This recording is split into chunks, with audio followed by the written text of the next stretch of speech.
Hello, my name is Burke Hedges, author of the best-selling book, The Parable of the Pipeline. I open my book with a story about Pablo and Bruno, who take two very different paths in their quest for financial independence. What you're about to see is the delightful animated story of their adventure. So, sit back, relax, and enjoy the life-changing lessons in The Parable of the Pipeline.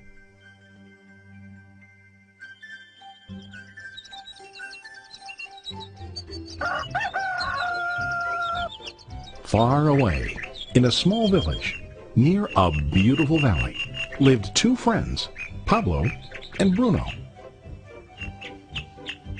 They were both young and dreamed of a better life for themselves. They'd often discuss their dreams about how they would become the most successful men in the village. They weren't afraid of hard work, and they searched for opportunities to help realize their goals and achieve their dreams. One day, an opportunity presented itself.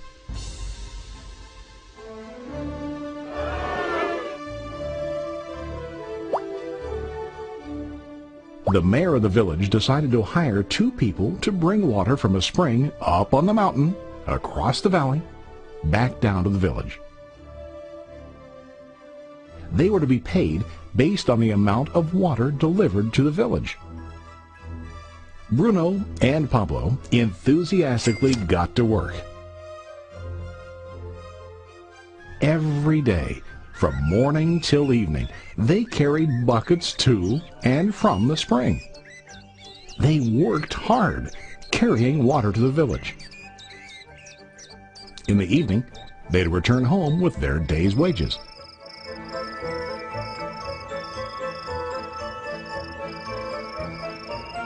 Bruno was satisfied with his work and the money he earned.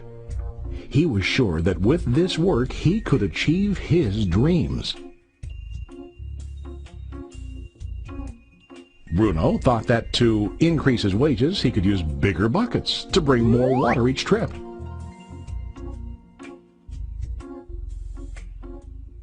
He believed with a larger income he would soon be able to buy a cow and the house that he dreamed about.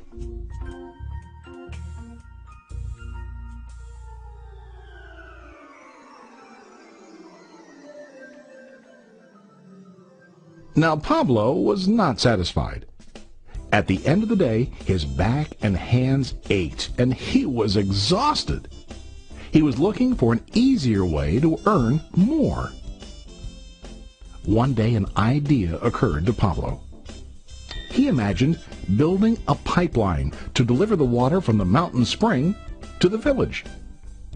With this pipeline, he could get more water to the village without carrying buckets back and forth from the spring to the village. Soon, he got very excited about his idea and began to plan. Pablo, of course, shared his idea with his friend Bruno and asked him to join with him to work on and help build the pipeline. Bruno thought the idea was crazy. All Bruno could think about was what his money could buy today and how to get it quicker. He felt that building a pipeline would slow him down and delay him in achieving his goals. Instead, Bruno got bigger buckets and went more often back and forth fetching water. He was sure that with this method, he could make more money. Pablo decided to build the pipeline on his own. He understood that it would not be easy to build, and it would take time to complete the pipeline. Pablo knew that it could take several years to finish, but he set his mind on his goal. Every day he worked and carried water like before. But on weekends and during his spare time, he worked hard to dig in the rocky soil and build his pipeline. In the first month, there was little to show for his work.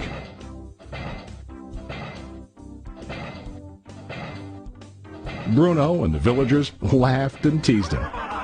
They called him Pablo the Pipeline Man. During this time, Bruno's income doubled. He already bought a cow and a bigger house. His lifestyle changed. He now spent time after work in the bar, enjoying his hard-earned wages from delivering water.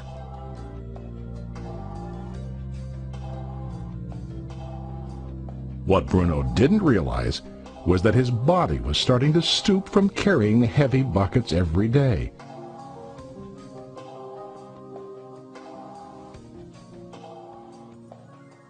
His face looked worn and his body tired.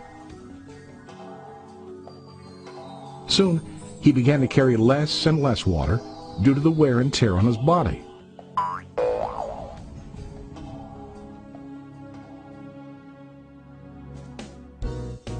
Month after month, Pablo worked. Soon a year passed, and then a second year. Finally, Pablo finished his pipeline. He now used his pipeline to deliver water to the village instead of carrying buckets.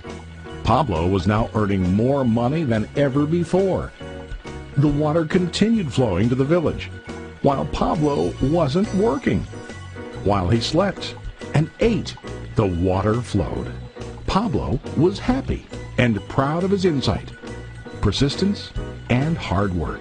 Now his income flowed as long as the water flowed through his pipeline.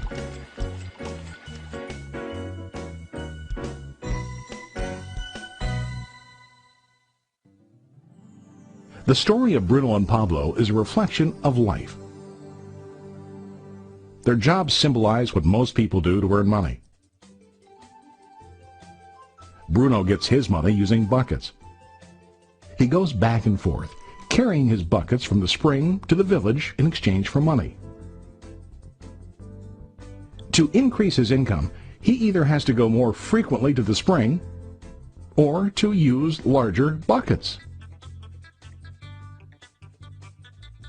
It's common in real life to increase our income by working harder.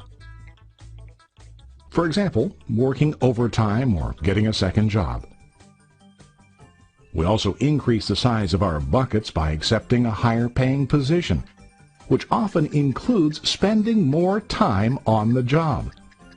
Most of us exchange time for money like Bruno.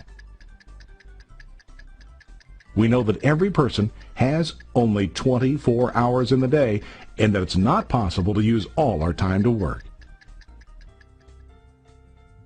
The most difficult time comes when we can no longer exchange time for money due to age, health, or other reasons. Then, our income stops. Now let's review what Pablo did. Very wisely, Pablo did not exchange all of his time for a limited income, but he used some of his time to build a pipeline. He knew that the pipeline would bring ongoing income as long as the water flowed. An ongoing income that multiplied the time he worked each day. Pablo knew that someday, maybe because of age or health, he would no longer be able to exchange his available time for money. Pablo knew that if he could make his idea of a pipeline work, then he only has to do the hard work of building the pipeline. After the pipeline was completed, Pablo was able to monitor and maintain the flow of water to ensure that his income will continue. Pablo has shown us that to earn an income, we don't always have to directly exchange time for money. There really are better ways. How about you? Are you still like Bruno, who directly exchanges time for money? Or do you want to be like Pablo, building and maintaining a pipeline for ongoing income? If you are interested in the idea of building your own pipeline, contact the person who lent you this presentation. You can start building your pipeline today. today.